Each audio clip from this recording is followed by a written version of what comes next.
नमस्कार विद्यार्थी मित्रांनो, सर्वांचं वेलकम आहे आपल्या यूट्यूब चॅनलवरती. बघा, क्वेश्चन ॲनालिसिस सिरीजमध्ये आपण जनरल स्टडीज म्हणजे जी केचे क्वेश्चन इथे घेऊन आलेलो आहेत, जे की कंबाईनपासून सरळ सेवेपर्यंत कोणतीही एक्झाम असेल तर त्यासाठी अत्यंत उपयुक्त असे क्वेश्चन असणार आहेत. तर बघा, आजचा पहिला क्वेश्चन आहे, जागतिक आयुर्वेद काँग्रेस परिषद कोठे आयोजित करण्यात आली आहे?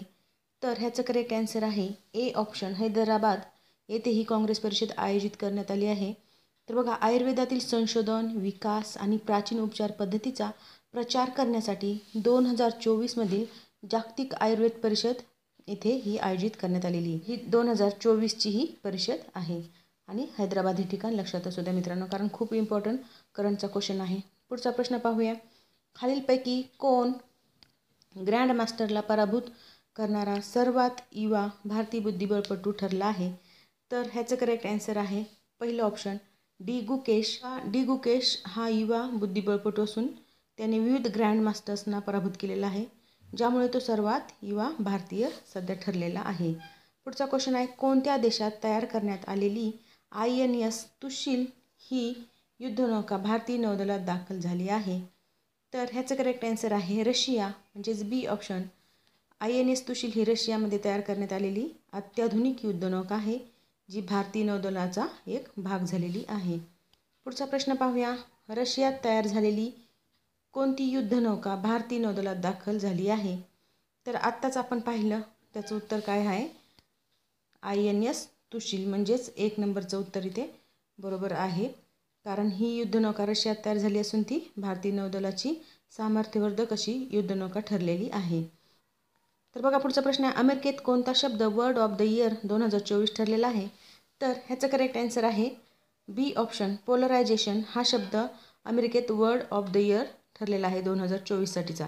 पोलरायझेशन हा शब्द सामाजिक, राजकीय आणि सांस्कृतिक तणाव दर्शवतो आणि तो 2024चा वर्ड ऑफ द इयर म्हणून घोषित करण्यात आलेला आहे.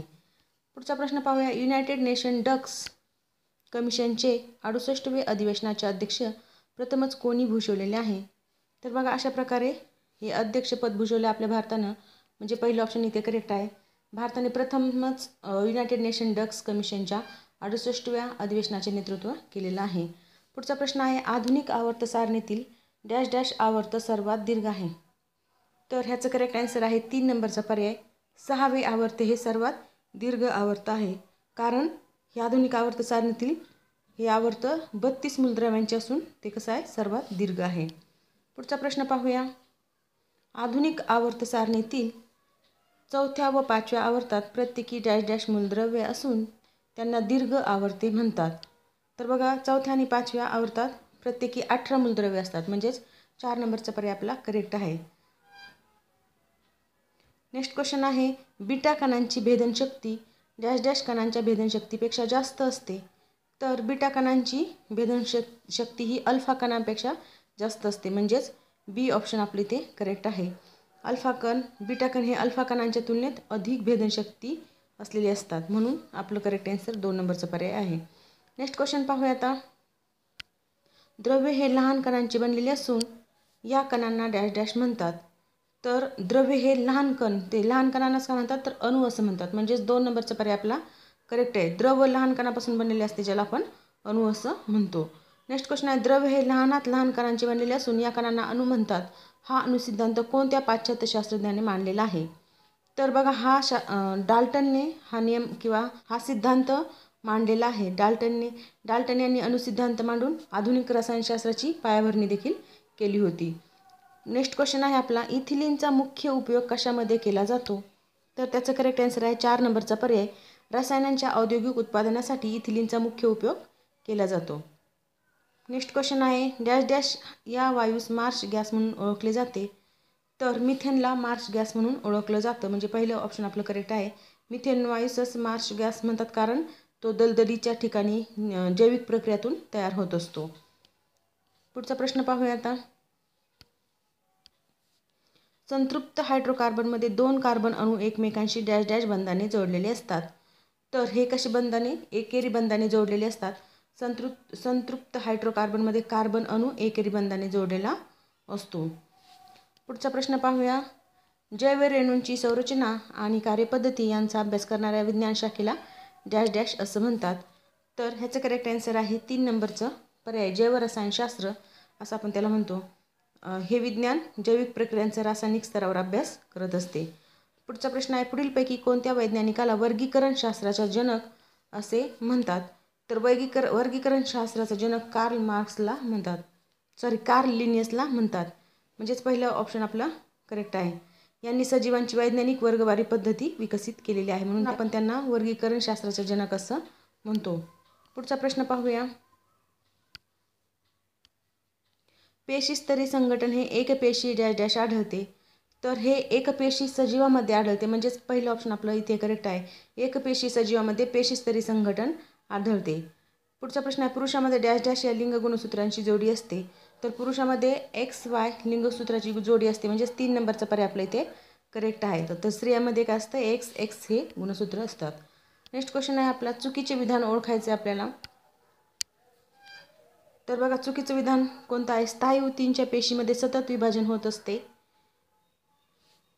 तसंच दुसरं आहे, पेशी ही सजीवांच्या संरचना आणि कार्याचे मूलभूत एकक असते. तर हे सेंटेन्स करेक्ट आहे. वनस्पती पेशीमध्ये द्रवपटल हे बाह्यतम आवरण असते. हे देखील कसं आहे, करेक्ट आहे. लयकारिकांना आत्मघाती पिशव्या असं म्हणतात, म्हणजे हे देखील करेक्ट आहे. म्हणजे चुकीचं कोणतं आहे? 1 नंबरचं चुकीचं आहे. स्थायी ऊतींच्या पेशी विभाजन करत नाहीत असं पाहिजे होतं. तर त्यांनी काय सांगितलं, स्थायी ऊतींच्या पेशीमध्ये सतत विभाजन होत असते. तर विभाजन करत नाहीत ते, म्हणून हे चूक आहे. तर बघा, पुढचा प्रश्न आहे, जलप्रकाशी विघटनाच्या अभिक्रियेचा शोध कोणी लावला? तर ह्याचं करेक्ट आन्सर आहे रॉबर्ट हिल. पहिलं ऑप्शन रॉबर्ट हिल यांनी ही प्रक्रिया शोधलेली आहे. पुढचा प्रश्न पाहूया. वनस्पतीमध्ये वायूंची देवाणघेवाण करणाऱ्या रंध्रांना डॅश डॅश असे म्हणतात. तर बघा, वायूंची देवाणघेवाण करणाऱ्या रंध्रांना आपण विवृत्त असं म्हणतो. तर बघा, पुढचा प्रश्न आहे, निरोगी मानवाच्या हृदयाचे दर मिनिटाला डॅश डॅश ठोके पडतात. तर हे 72 ठोके पडत असतात, म्हणजेच 3 नंबरचा पर्याय आपला करेक्ट आहे.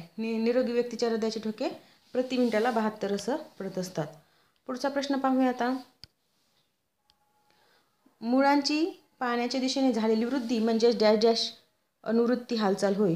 तर बघा, पाण्याच्या दिशेने जी वृद्धी होते त्याला जल अनुवृत्ती हालचाल असं म्हणतो आपण, म्हणजेच क ऑप्शन आपले ते करेक्ट आहे. तर हे प्रिंट मिस्टेक झालेली आहे, हे ऑप्शन आलेले आहेत. तर जल अनुवृत्ती हालचाल असं त्याला आपण म्हणतो. पुढचा प्रश्न आहे, मानवी अन्ननलिकेची लांबी किती सेंटीमीटर असते? तर मानवी अन्ननलिकेची लांबी 30 सेंटीमीटर असते, म्हणजे 4 नंबरचा पर्याय आपला बरोबर आहे. पुढचा प्रश्न पाहूया. बहिर्वक्र आरशाने तयार होणारी प्रतिमा नेहमी वस्तूपेक्षा आकाराने कशी असते? तर बघा, बहिर्वक्र आरशाने तयार होणारी प्रतिमा नेहमी वस्तूपेक्षा लहान असते, म्हणजेच 3 नंबरचा पर्याय आपला करेक्ट आहे. आणि ही प्रतिमा लहान पण आणि आभासी पण असते. बघा, अशा प्रकारे आपण इथे 25चे GKचे क्वेश्चन घेतलेले आहेत, जे की खूप इम्पॉर्टंट आहेत आणि अगदी फॅक्च्युअल क्वेश्चन होते. तर हा व्हिडिओ कसा वाटला ते नक्की कमेंट बॉक्समध्ये कळवा. आणि अशाच प्रकारचे व्हिडिओ पाहण्यासाठी आपल्या चॅनलला लाईक, शेअर आणि सबस्क्राईब करायला विसरू नका. Thank you very much.